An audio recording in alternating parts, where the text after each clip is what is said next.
Welcome to Spaghetti Launchers, our world-building podcast where we throw spaghetti at the wall and it's up to you what sticks. I'm Kyle.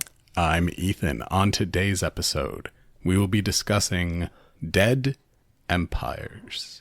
And by dead empires, we mean fallen empires of the past, ancient civilizations, insert whatever buzzword you like. An empire that no longer exists, which is usually found in every fantasy world. Sure. It doesn't even necessarily have to be also an empire. It can just be a civilization. But it exists in our world, too. That's why archaeologist is a profession. That's why we always reference things like ancient Rome or just the thought Mayans. about the Roman Empire.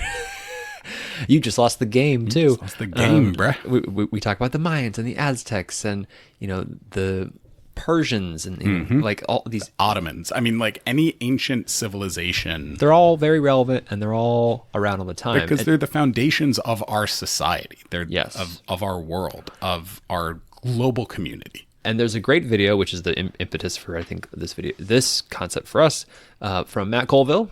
Shout out to Matt Colville, fantastic YouTuber and all-around D&D content creator. If you don't know who he is, you should get on it. The video is aptly called Dead Empires. And I think the key thing that he points out in that is that it's like a staple in RPGs for a reason, which is often it's where the magic items come from. It's where the loot comes from. It's why these things exist that can't be crafted now. They were crafted by this civilization that no longer exists. Yeah. I think Mass Effect has one of the greatest dead empires ever, in that they have these superstructures that run the universe now. Yeah. But no one knows how they work. Because they were invented by a long dead empire. Uh-huh. Or so they think. Uh-huh. And it's phenomenal. Yeah, like it's an explainer for magic. It's an explainer for things that exist in this world that need to exist and need to be standard, but are not recreatable. And it's a great way to, in a world, give an explanation without detail. Is to just say, oh, it's from the Empire. Oh, it's from the Empire. Oh, all right. Yeah, and and they don't have to, like, because even like the loot thing and the explainer shit, like, yeah, that's relevant. It could also just be like, it's cool to have the Empire that was before, right? Because usually, like, it creates a lot of social change and whatever, and like every world builder, if you listen to this podcast, you've probably created an empire in your head before or on paper before, because that's just part of the game. Yeah. That's the fun of it. Because we all grew up on Earth, and on Earth, speak for yourself, we talk about this shit. So, yeah, here we are to pitch our own dead empires to each other. And from a world building perspective, one thing that's important to touch on here, from a storytelling perspective, one thing that's important to think about here when we're discussing dead empires is what Matt Colville calls a time abyss, which is when your characters, through interacting with the world, learn how far back it was. Exactly. Learn how ancient something is. Mass Effect does that really well. Lord of the Rings does that really well. Yeah, lots of things. It's setting up the knowledge of how removed you are from this thing. Right. It's like when you go to a museum in the world and you see like a thing that's ancient, like from 4000 BC, versus you see something that is from 1910. Right. There's a massive difference, but it can be hard to grasp. Yeah. But if you say something is from 50,000 BC, right? What does that even mean? Yeah, what does that even mean? I don't know what 50,000 BC looks like. No one does. Right. And yeah, like if you could, but in a fantasy world or in your world building, you could fucking just you could say this is from 1 million years ago. Uh-huh. And like that's nuts. It's hard to fathom. The Numenera game setting does that, and does it? Yeah, where it's the Earth, it's 1 billion years into the world's future. Yeah, and so the technology has advanced so much that it's become indistinguishable from magic, right? Yeah. And I think it's fun for these dead empires. We always talk about them in sort of these glowing, irreverent terms. You're going to give me shit again because, again, I'm going to reference Dragon Ball Z. But like every time that this is our second episode of the night, and it was heavily involved in the last one. Fuck off. It's any fucking time that Vegeta starts waxing poetic about the great Saiyan. He's like, oh, are you ready to see a power that hasn't been seen for thousands of years? It's like, well, what the fuck have these people been doing for thousands of years that they just let their grandparents peak and then just wrote it all the way through society? And then you look at modern society, you're like, oh, yeah, that might happen. The empires are often revered, but not for good reason, or falsely so. Falsely so, I think, is fun. And I think it's also fun if they're revered in real terms, like, oh, they did something good and they were destroyed by a thing that sucks. Right. Like there was a cataclysm, they're gone. That's a tragedy. Yep. And then there's the ones that are just like, yeah, no, they were bad. They just did a bad job. They were shit. They were cruel. Everything about that sucks. Mm-hmm. Like all those options can be fun. Right. It's entirely up to you. But. Yeah. Anyway, so let's get into the menu here. Well, what is the description I see for yours, Ethan? I can't quite read it. Ooh, 2 words are time abyss. Okay, well, you just said time abyss. All right. What about you? Empire on a mountain. Variation of city on a hill. Yeah, Nice. that's what I was going for. I was like, Nice. does he even get that? Or is that too Cool. obscure? Nah, I like that. That's good. Is it shining? No. Just Empire on a because No, the quote is technically like shining city on a hill. Yeah, it is a non-shining city on a hill overlooking a photophobic, a shining valley below. Ah, interesting. Okay. All right. I dig that. Yeah. All right, who's going first? Rock, paper, scissors.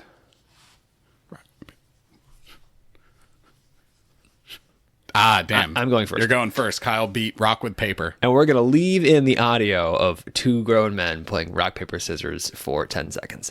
Okay, so my idea, as I just was kind of teasing up, is that there's a formerly existing empire that was built in a mountain range. Mm-hmm.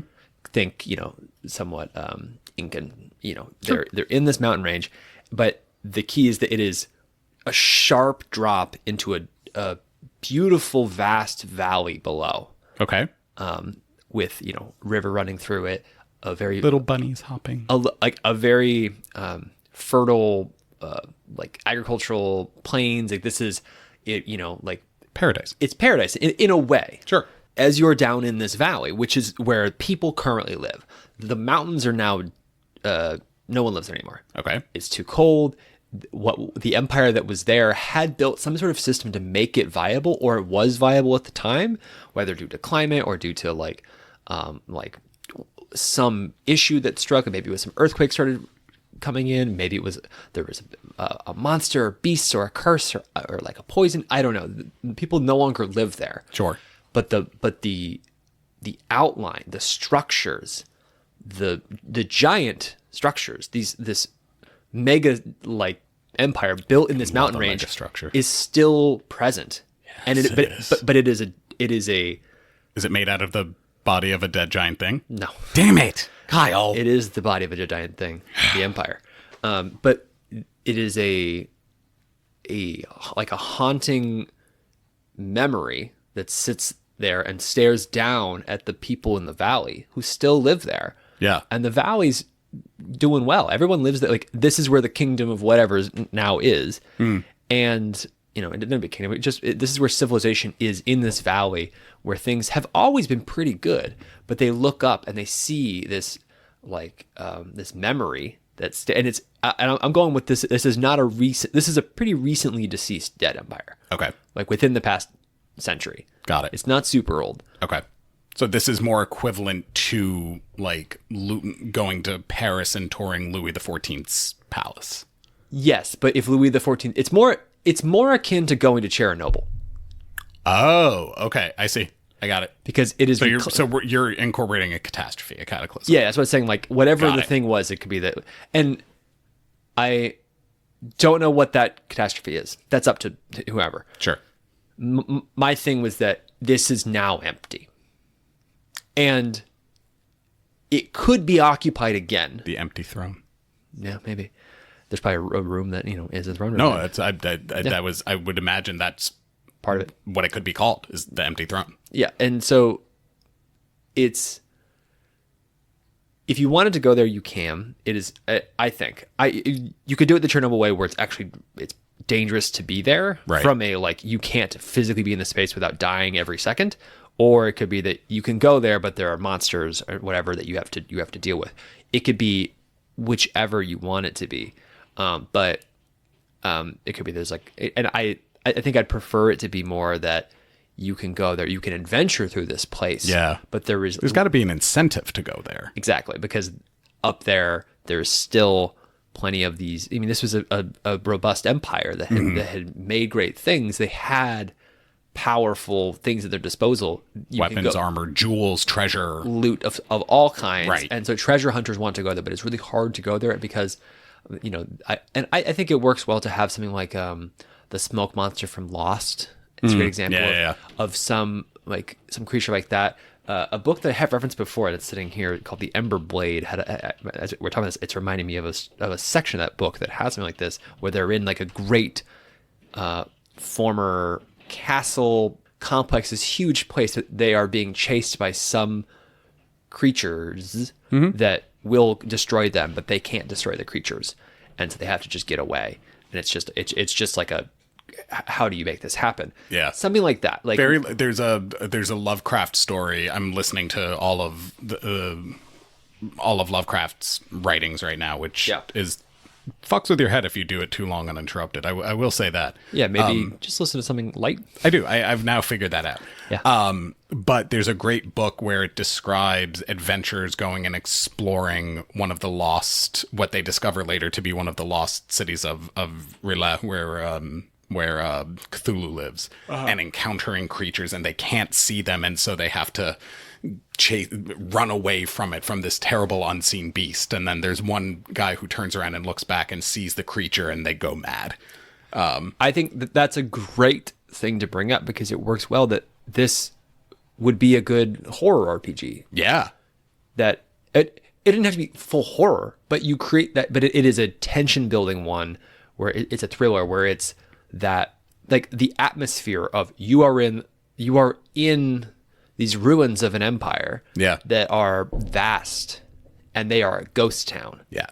And there is something here. There's stuff here that you can't see. You don't know what it is, but you feel its presence. The Chernobyl reference makes me think that depending on how you wanted to have the empire end, it's a great way to bring in a Feywild type environment without actually having it be the Feywild. Because if you just are dealing with like magical fallout, magical radiation, then that's a very good reason for why there would be a flail snail roaming around up there. Just this 8 foot tall snail with flails on its tail, right? You just love flail snails. But I think it doesn't work for it to be Feywildy, because I think the reclamation thing has to be like climate specific. Like if this is a mountain and they had tamed the mountain somehow, but they're gone, the mountain climate would come back. I think you'd end up with it is like there is. I got you. There's like I see what you're saying now. There's snow buildup in places. You have to dig up the snow, or like there's some spots are like maybe a little bit more green depending on like how hot. Because in my mind, maybe the frost giants come back. In my mind, these mountains are not that intense. Realistically, they are not. We're not talking about the Himalayas. There's a valley right below, so it's not that crazy high.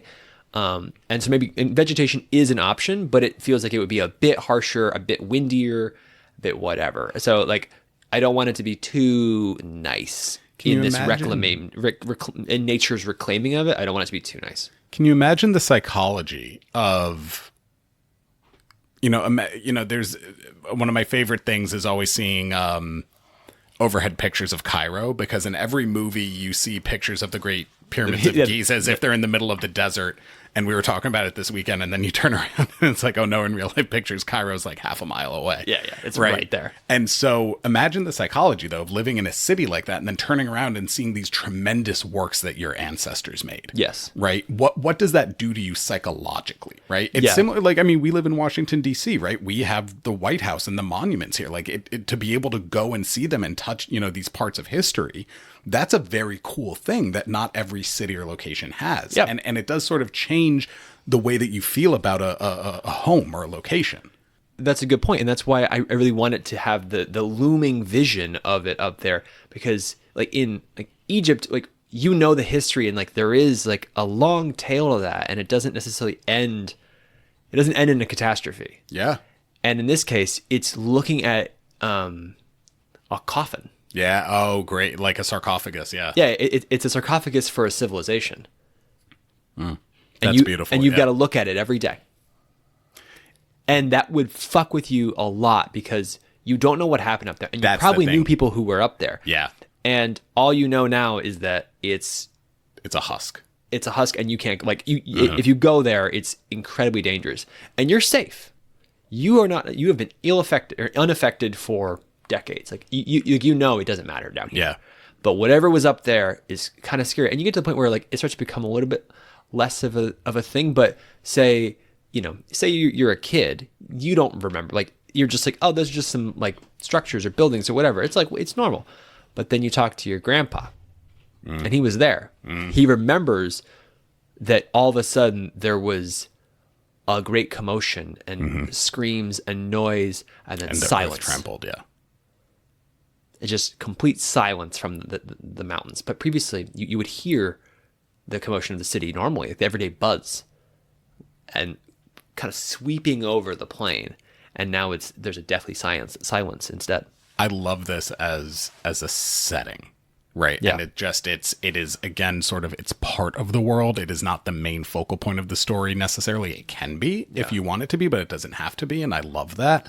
The unfortunately dark headcanon that's been building in my head this whole time, though, is that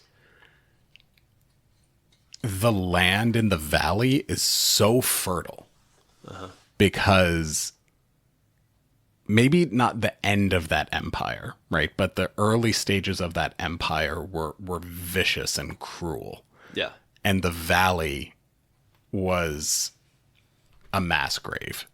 Yeah, maybe. And that's it's why the land is so fertile under it now. It's like the ghosts of those of them went to go take down the Maybe. empire. I don't know. Maybe that's what happened, but Yeah. like the literal, like the bodies became fertilizer for Yeah, the yeah. earth. Yeah. I mean, that's a dark sentiment, and could be interesting. But it could be cool storytelling too, to have Yeah. like, oh, what happened? There was a solstice or a planetary alignment, and all the spirits came back and went and took their revenge. Yeah. Yeah, could be. Yeah. Could be anything. So I don't. That's just sort of the headcanon that I was kind of building in my head there. Yeah. But again, as a setting, That's my my idea. as your bowl of nudes. Now, Ethan, Me? tell me about your. What was your idea? It's my turn? What was your suggestion? My turn? Yeah. Time Abyss. Time Abyss. It's like, tell me about the Time Abyss, buddy. Again. Again, in a world. In this world, there is evidence and ruins all around you of a great civilization in the past that fell due to some similar, again to you, unknown calamity, right? Maybe it was a weapon they were trying to build that went wrong. Maybe it was a creature they were trying to study that. Classic Dead Empire. Doesn't matter No why. one knows what happened, but clearly something went wrong. And as the I haven't quite figured out what the incentive is. I will leave that up to the storyteller. The protagonists in this world are going about exploring this world and these ancient ruins, trying to find it. They have an impetus or a reason to discover and go digging into the ruins to find exactly what happened. Maybe there's a threat coming and they've heard legends of the great weapon that caused the destruction of this world. And so, maybe we have to go find it again, right? And go digging for it. It's the only thing we can do to stop the shadow demon. Whatever, I don't care.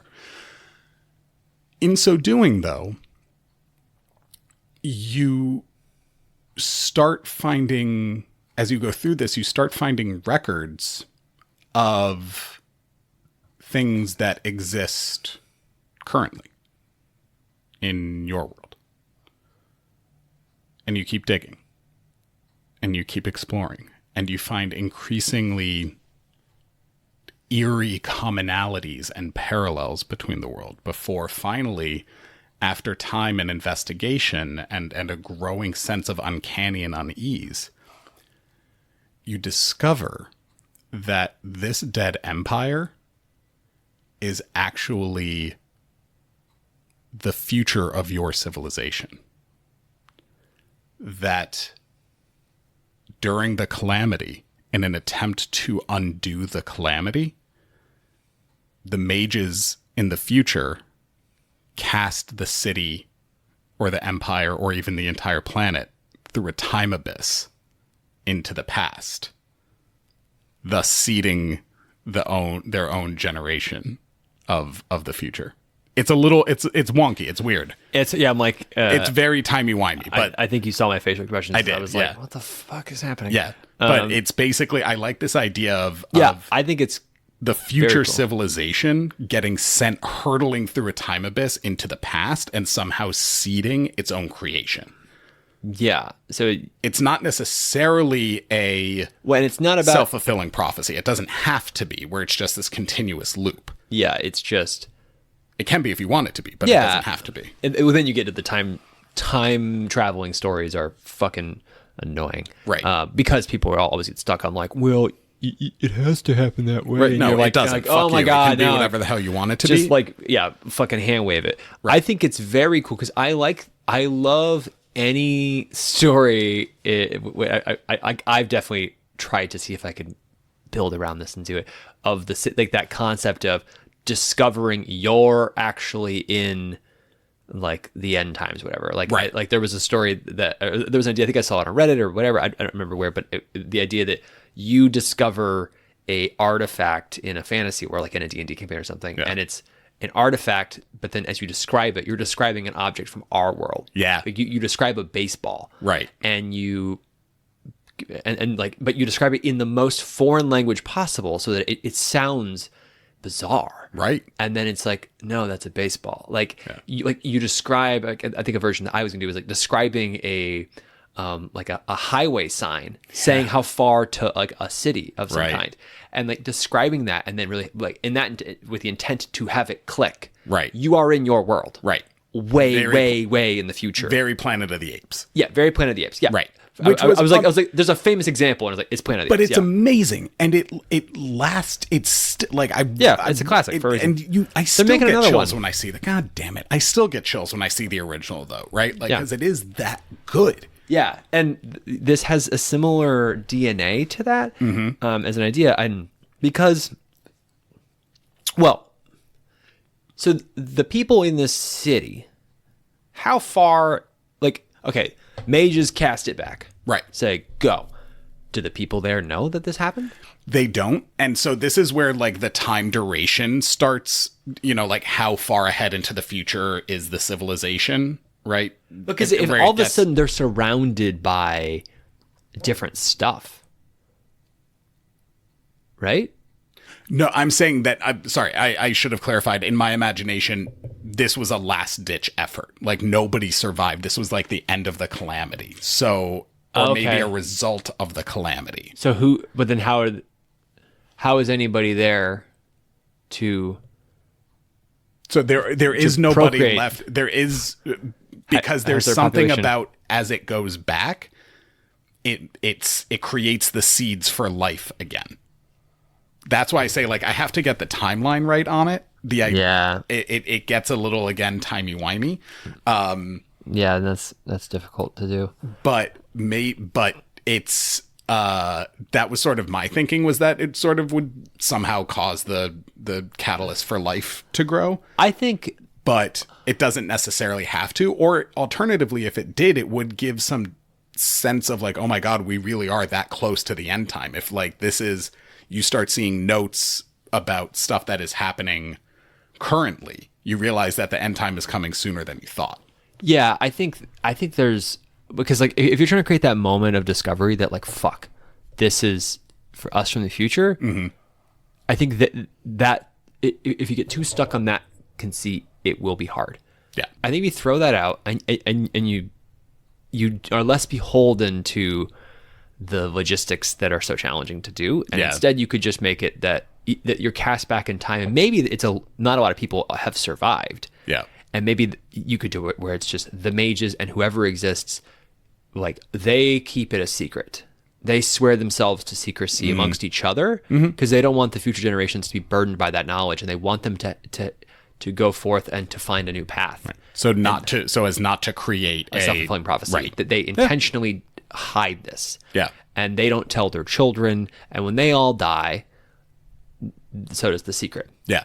That seems like an obvious That's one. great. Yeah, that's fine. That one works, but you could also do it where everyone is aware.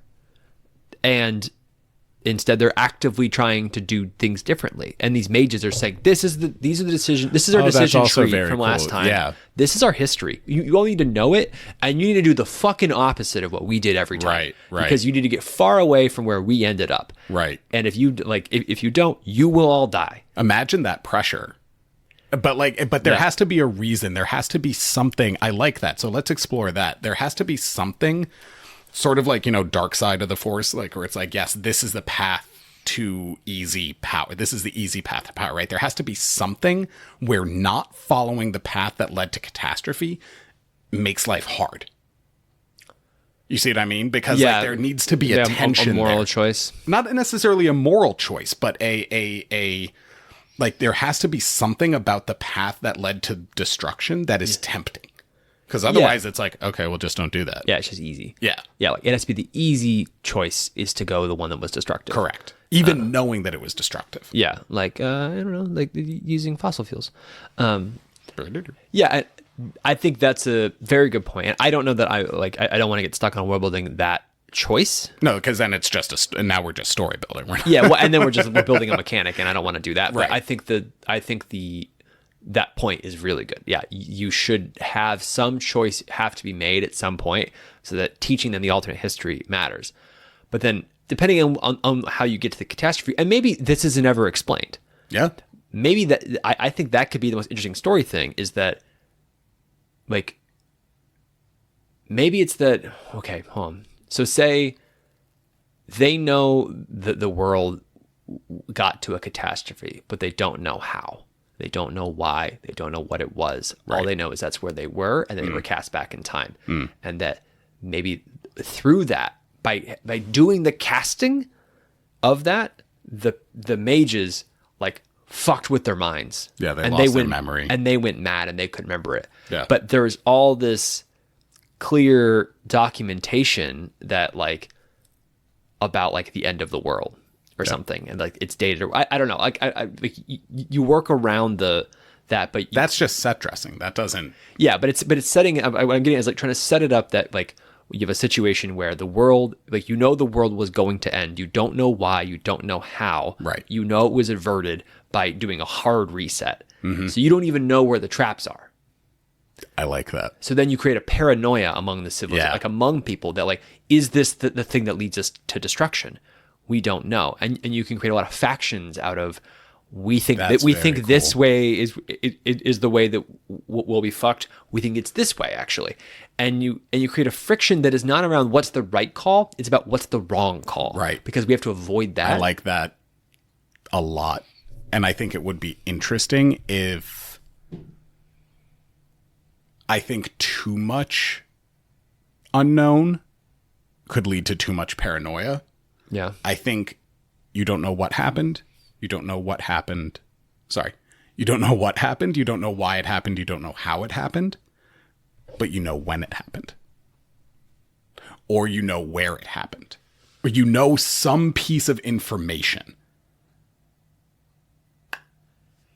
Yeah. I think that because otherwise it's like you're just sort of living in this complete Yeah. chaos, right? Like, and it's Okay, like, so I I think a little information, even if it proves to be wrong, sort of like, the end of dayers who keep predicting the end of the world wrong. Yeah. Okay. I think here's what it is.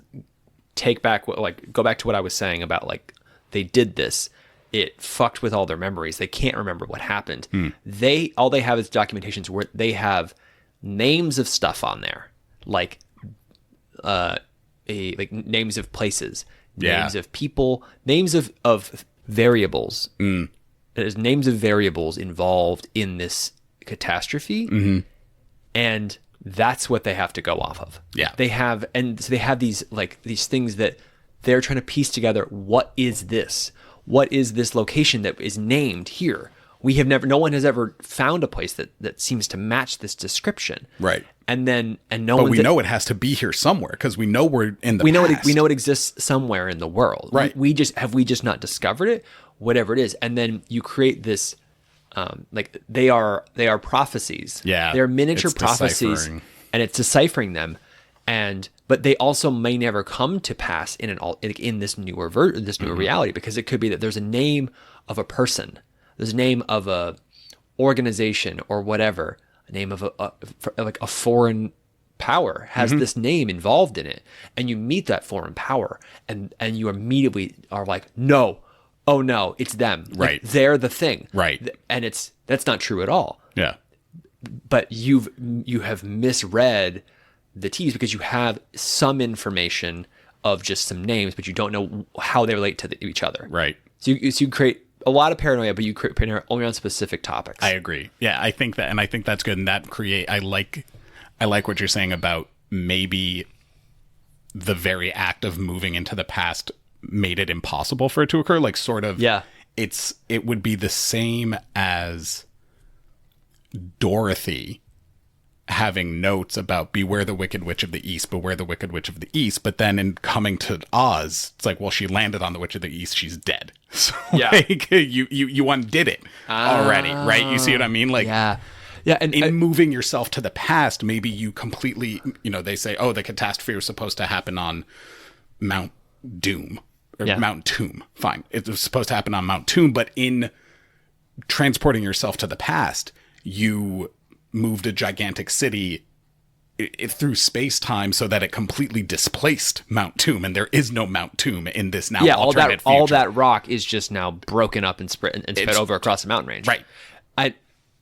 I think that is really interesting, because then I think there should definitely be no catastrophe then in the end. Yeah. And that the catastrophe is the paranoia that rips apart the society Right. in the end. And it's the catastrophe was the humans caused it all along, you Yep. know, kind of thing, where it was a self-fulfilling prophecy that something would happen to them, Yep. but nothing actually ever was going to happen to Right. them. A very Twilight Zone. All right. Well, that's that. Yeah.